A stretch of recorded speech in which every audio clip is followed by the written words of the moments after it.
मैं doctor Ranjana Asthana, PhD in political science. अभी competitive exam के वीडियो में कॉन्स्टिट्यूशन वाला पार्ट चल रहा है, पॉलिटी वाला। सबसे पहले एक बात ध्यान रखिए कि ये जो वीडियो है ये यूपीएससी, स्टेट सिविल सर्विसेज और यूजीसी नेट इसकी प्रिपरेशन करने वाले स्टूडेंट्स के लिए स्पेशल है और बहुत बेनिफिशियल है। अभी तक जो भी वीडियोस आपने मेरे देखे उसमें हमने हर एक सेगमेंट को लिया, मौलिक अधिकार लिए और नीति निर्देशक सिद्धांत लिए। लास्ट वीडियो में नीति निर्देशक सिद्धांतों को कंप्लीट कर दिया था, लेकिन अब बात आती है कि इन हाई स्टैंडर्ड के जो एग्जाम्स हैं उनके लिए हम इसको कैसे करेंगे।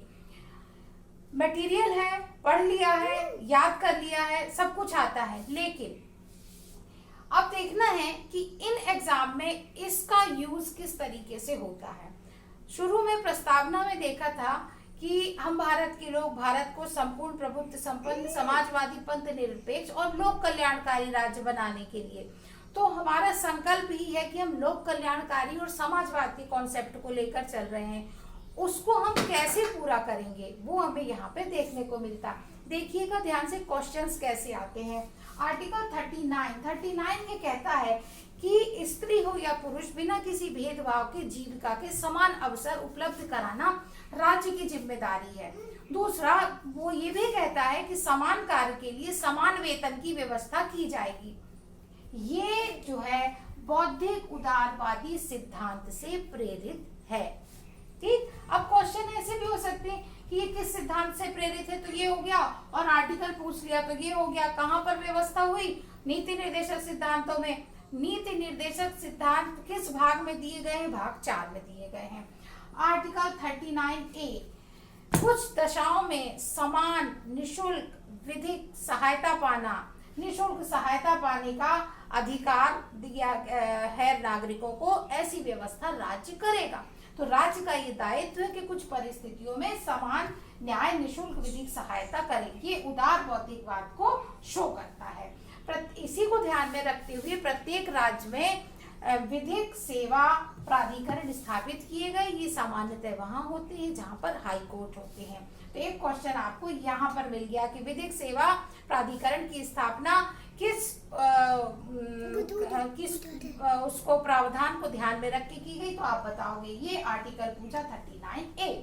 नेक्स्ट है ग्राम पंचायतों का गठन गांधीवादी सिद्धांत से प्रेरित है। अनुच्छेद 40।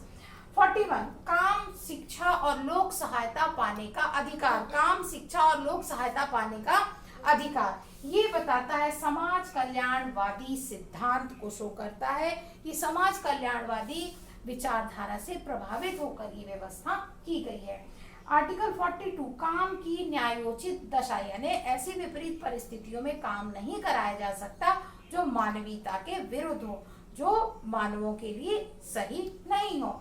ये बताता है समाज कल्याणवाद। समाज कल्याणवादी सिद्धांत से प्रेरित है ये व्यवस्था। आर्टिकल 44 समान नागरिक संहिता की व्यवस्था करता है कि बनाई जाएगी जब राज्य उचित समझे। तो ये भी है उदार बौद्धिकवाद को शो करता है। 47 जनता के स्वास्थ्य जीवन स्तर में सुधार करने की व्यवस्था राज्य करेगा, उसके लिए प्रयास करेगा। मादक पदार्थों पर प्रतिबंध लगाने की भी वो व्यवस्था करेगा। ये गांधीवादी विचारधारा से प्रेरित सिद्धांत है। आर्टिकल 48 पशु वध पर प्रतिबंध। आर्टिकल 48 पशु वध पर प्रतिबंध जो लगाने की बात कही गई है वो पर्यावरण का संवर्धन, संरक्षण और पशु वध पर प्रतिबंध, ये गांधीवादी विचारधारा को शो करता है। और आर्टिकल 49 राष्ट्रीय स्मारकों की सुरक्षा, उनका संरक्षण करने की जिम्मेदारी, और ये है हमारे उदार बौद्धिकवाद को शो करती है। और आर्टिकल 50 और 51 न्यायपालिका का कार्यपालिका से पृथक्करण और अंतर्राष्ट्रीय शांति और सुरक्षा की व्यवस्था करना, उसको बढ़ावा देने के लिए प्रयास करना, ये बताता है उदार बौद्धिकवाद को। ठीक है, तो ये एक नया एंगल है आपके पढ़ने का। इस तरीके से भी क्वेश्चंस आते हैं एग्जाम, दिन पर दिन बहुत स्टैंडर्ड को टच कर रहे हैं, तो हमें इन्हें ध्यान में रख के इस तरीके से पढ़ना है। कोशिश कीजिए और आपको निश्चित रूप से इस सक्सेस मिलेगी। वीडियो को लाइक करें, शेयर करें, सब्सक्राइब करें, और जो भी आपके डाउट्स हो, आपको ऐसा लगता है कि इसमें और कुछ पूछना है, तो आप कमेंट बॉक्स में जाके कमेंट कर सकते हैं। आपके लिए ऑनलाइन क्लासेस भी अवेलेबल है जो फिजिकली प्रेजेंट होकर दिल्ली में नहीं आ सकते, उनके लिए। Thank you so much.